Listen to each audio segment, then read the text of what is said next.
It is my belief that the NBA and who gets in the playoffs and who they want in the playoffs is largely controlled by big markets. What's up, world? Welcome back to Charge the Game podcast. I'll be your host here, Chuck. And in this moment, we're going to discuss Kwame Brown as he reacts to Charles Barkley, pretty much going on and admitting that the NBA is pretty much scripted. But before we continue to react to this video, I want to ask you guys to do me a huge thing. I need you guys to take about half a second of your life and hit that like button. Also hit that subscribe button. It is because of you that this channel is growing, and I cannot thank you enough. Please hit the like button. Back to the video. You know, I've made a few videos on Charles Barkley, and he does say some outlandish things at times. I do have to reconcile and admit that sometimes that this dude, Charles Barkley, actually does say things that actually make sense. It's gonna be fun to watch. You know, our sister network on the idiots on the other network keep talking about the Lakers and the Warriors like they got a chance. But listen, have a chance to call the players. The playing is not a real thing, just for the record. That's just something we made up, Jack. It's just like the CBI turtle. They should thank Adam Silver for making up some stuff. Hey, let's just add a couple teams that play so the Lakers and Warriors can get in. Kwame Brown and Charles Barkley are in alliance with one another about, you know, how the NBA is, you know, supporting all these teams. And I've made a video about this, a few videos actually, about, you know, the Lakers and how, you know, most of these, you know, high name superstar teams get discussed when they're literally in the play-in tournament or even fighting to be in the play-in tournament. They, you know, the media does a great job of covering up, you know, all of the success of the small market teams, you know, and literally, you know, uplifting and putting on a pedestal the teams that, you know, have big names, but the records are terrible. So let's continue to listen to Kwame Brown as he unleashes. So you know that the star players in the big markets are controlling the NBA. That's why people want to go to the New York Knicks. They want to go to the Lakers. They want to go to Boston. They want to go to the Milwaukee, the storied franchises. And he is correct. You know, like, that's all you see in the media is pretty much the same top 5 or 6 teams. And sometimes it's like the same way in the NFL, but I think it's more balanced because any team can be beaten on any given Sunday, and at the end of the day, in either way, it's either 2 to 3 games a week for certain teams, you know, so it's a little bit different in the NFL. But the NBA, they do a great job of talking about the same people, you know what I'm saying? Like, the way Joker has been dominating the league, he does not get any of the coverage, in my opinion, that I think he should, along with SGA, De'Aaron Fox, man. You know, like, there is a lot of superb talent in the league that gets overlooked for the media to play favorites. And this is something that Charles Barkley is calling out. Kendrick Perkins admitted the quiet part out loud while he was attacking Charles Barkley.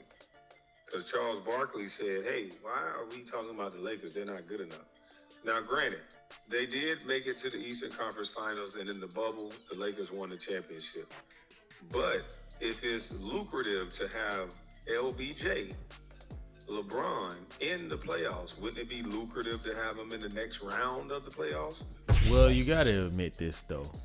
Yes, the ratings will always be good with the face of the league, you know, in the playoffs. I mean, it is what it is. It can get boring, especially if, you know, when you see a superstar exit super early, the interest is gone and pretty much it's not there until the finals. But with LeBron James and the Lakers, they are must-watch TV, must discuss. And I agree, man. I think that you gotta at least spread the fame, man. Spread the accolades. You know what I'm saying? LeBron James has done a great job for this NBA, but you guys are going to be looking crazy if you don't have anything else to talk about while LeBron James is pivoting on his way out of the league. It's still good to start to introduce a lot of the superstar caliber players or a lot of this young talent that is in the league, and they do a piss poor job at doing that because everybody's so concerned. I mean, you know, LeBron James, like, you can, any post he makes, any rap music he's listening to, anything that this guy does is because they put this guy on a pedestal so much that it literally takes away from a lot of the young talent. You know what I'm saying? And I get discussing, you know, LeBron James and his greatness. Who wouldn't want to talk about that? But in all fairness, to make the NBA fun, you know what I'm saying, there are a lot of people who have different favorite players. You know what I'm saying? And everybody wants their piece of the pie. And I think that the media should start doing that. Because he's right. There have been teams that have made it through the play-in tournament. But here's the problem I have with that. You wouldn't even got the opportunity to be in the play-in tournament if it wasn't for these big markets. If it wasn't for this thirst and this lust to keep these superstars in the limelight. The people who... And I agree, because what he's pretty much saying for, those who may not be able to pick up between the lines, what he's saying is the play-in tournament was created so that superstars on their last leg can have a chance to re-enter the playoffs or get into the playoffs an alternate route or another way. And the NBA did a smooth job of smoothly easing this into the season.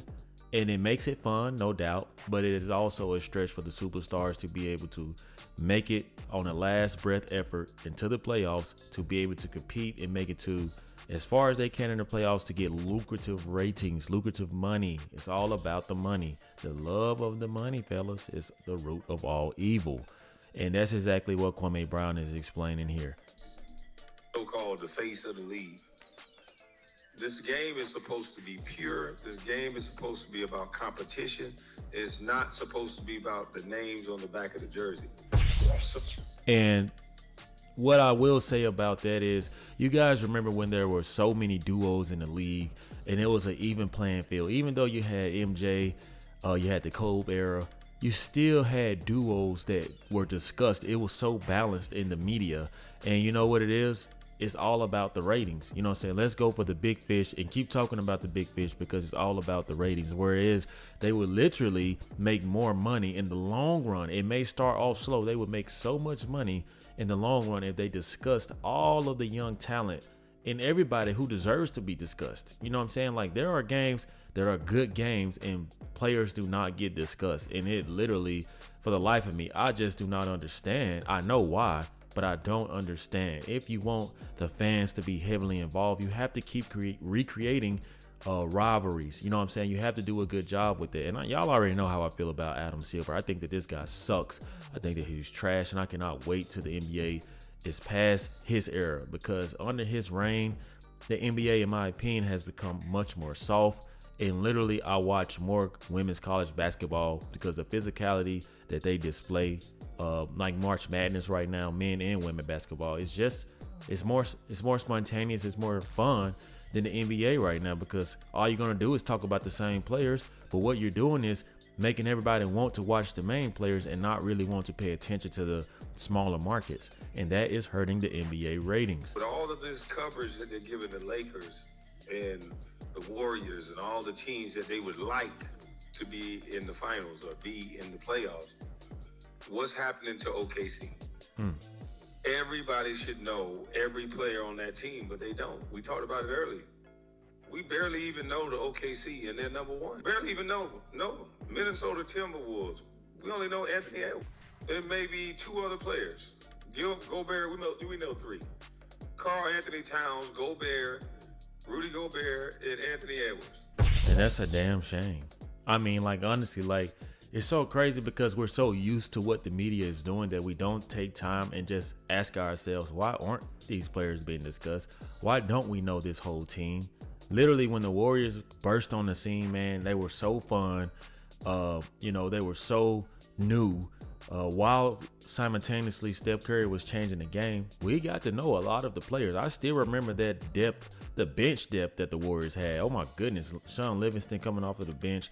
You had Draymond and Iguodala, man. Just like the list goes on. And what I'm getting at is, I agree with Kwame Brown that this is just getting out of control, man. It has gotten out of control, and it is continuing to plummet. And it's just making a lot of the NBA fans like myself lose interest in the game, because I already told you guys, Anthony Edwards is my favorite player right now. I'm rooting for him to take over as the face of the league, but the media dictates who they want to be the face of the league. We see here and there a lot of Wembanyama coverage. We see that, but we don't really see a lot of Anthony Edwards coverage, in my opinion, especially the way he did with Team USA, this past summer. He did a great job, man. And it just he just does not get the recognition that he deserves, but all it's going to take is for one media show to talk about this guy so much, and we already know, just like they say, it's a copycat league. It's a copycat media. Once they see what a show is doing with ratings talking off one player, they're going to pivot and do the same thing because they have to compete with each other on ratings. And that's why these media TV shows, sports shows, talk about LeBron James so much, because even if it's a new or old TV sports show, they literally have to compete with ratings. The only way you can compete with ratings is to talk about the same thing and have different perspectives and outlooks on it. And in my opinion, while that is good for the company, it is not good for the viewer. I mean, it's the same old, same old. Same thing with Skip Bayless and the Dallas Cowboys and LeBron James. He's literally built his empire off of the Dallas Cowboys, one, off of MJ and off of LeBron James, and also the San Antonio Spurs dynasty, because these people are smart. They look into analytics, and it's an analytical world that we live in. So I agree with Kwame Brown, man, that we should indeed know a lot of these players, man. Like, you guys know what they can do for an organization. Jersey sales, endorsements. A lot of these players deserve good recognition, especially Anthony Edwards, SGA, in my opinion, the Tyrese Halliburton, whatever his name is. Like, these are the new it guys. Like, we need to be pushing them to the forefront, make them show us more of what they have, to display their talents, and we're just not getting that because the media is playing favorites. So that's all I have for you guys today. I want you guys to weigh in with your topics and concerns on this. This is a long reaction, so I don't want to keep it too long. I'm going to keep it short because I think the points of this video were reached. So you guys weigh in with your thoughts, topics, and concerns. Let me know in the comment section how you feel about this. Is Kwame Brown right? Is Charles Barkley right? Let me know what you guys think. Like always, if you guys are rocking with the content, do me a huge favor, guys. Hit the like button, hit the share, and also hit the subscribe. Like always, let me know how you charge the game. Peace.